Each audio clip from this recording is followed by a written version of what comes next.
Salam alaikum. Dans cette vidéo, Inch'Allah, on va voir les racines carrées. Alors, barakatillah. D'abord, on va commencer par compléter ce tableau. Ici, on a des nombres dans la première ligne et on doit mettre leur carré dans la deuxième ligne. Le carré de 1, c'est 1. 3 au carré, c'est 9. Ici, on doit mettre un nombre dont le carré fait 100. C'est 10. 10 fois 10 égale à 100. Pour 2 sur 3 au carré, 2 au carré c'est 4, 3 au carré c'est 9. Ici, on doit mettre un nombre dont le carré fait 0,25, c'est 0,5. Le passage de la première ligne vers la deuxième ligne, on dit qu'on a effectué le carré. Maintenant, si on pense au sens inverse, on parle de la racine carrée. La racine carrée. Donc, la racine carrée, c'est tout simplement, c'est la réciproque du carré, c'est le sens inverse. Pour la notation de la racine carrée, on met le nombre dans ce symbole qu'on appelle le radical. Donc, 1 au carré, c'est 1, et racine carrée de 1 égale 1. 3 au carré égale 9. Racine carrée de 9 égale 3. 0,5 au carré égale 0,25. Alors, racine carrée de 0,25 égale 0,5. Racine carrée 100. On cherche un nombre dont le carré égale 100, c'est 10. Vous remarquez ici, on a mis juste les nombres positifs. Donc, lorsqu'on parle d'une racine carrée, il faut mettre toujours un nombre positif. Racine carrée d'un nombre négatif, ça n'existe pas. Ça n'a aucun sens. Donc, on passe maintenant à la définition des carrés parfaits. Le nombre 1, le nombre 9 et le nombre 100 sont des carrés des nombres entiers naturels 1, 3, 10. Ce sont des carrés parfaits. Donc, pour les carrés parfaits, ce sont des carrés des nombres entiers naturels. On sait que le premier nombre naturel, c'est 0. 100 carré, donc, c'est 0. Alors, 0, c'est le premier carré parfait. Après 0, on a 1. 100 carré, c'est 1. Deuxième carré parfait. Après 2 au carré, 4. Troisième carré parfait. Après, c'est 9. Le carré de 3. 16, le carré de 4. 25, le carré de 5, etc. Les carrés parfaits, ce sont des carrés des nombres entiers naturels. On parle seulement des entiers naturels.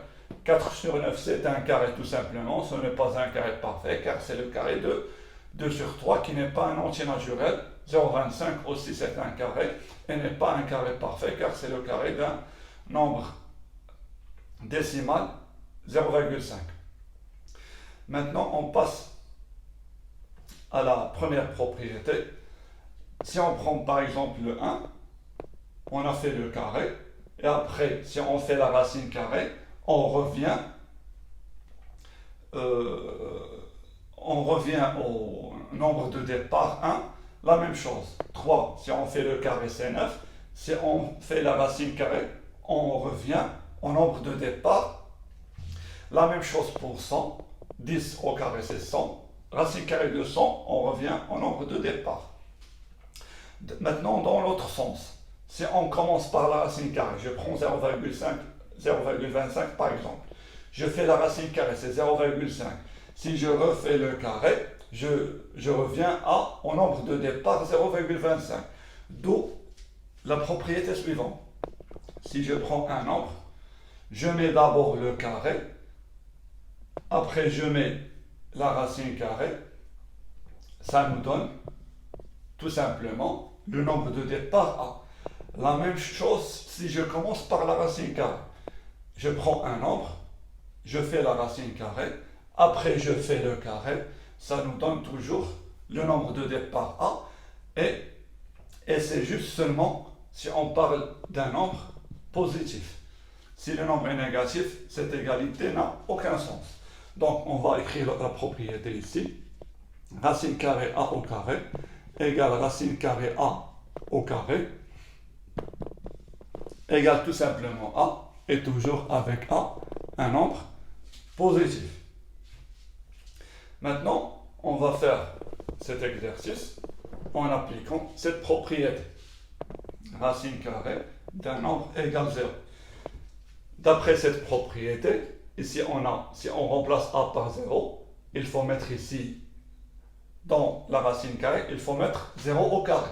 Et 0 au carré, c'est combien? 0 fois 0, c'est 0. Deuxième question, égale 4. D'après la propriété, on doit mettre dedans ce nombre au carré. On doit mettre ici 4 au carré. Et 4 au carré, c'est combien? C'est 16. Troisième question, racine carrée 64 égale. On sait que 64 est le carré de 8. Donc, j'ai gardé la racine carrée. J'ai remplacé 64 par 8 au carré. Maintenant, ici, on a un nombre positif qui a le carré et la racine carrée. On peut les éliminer. Il reste le 8. Maintenant, on passe à racine carrée 1 sur 25.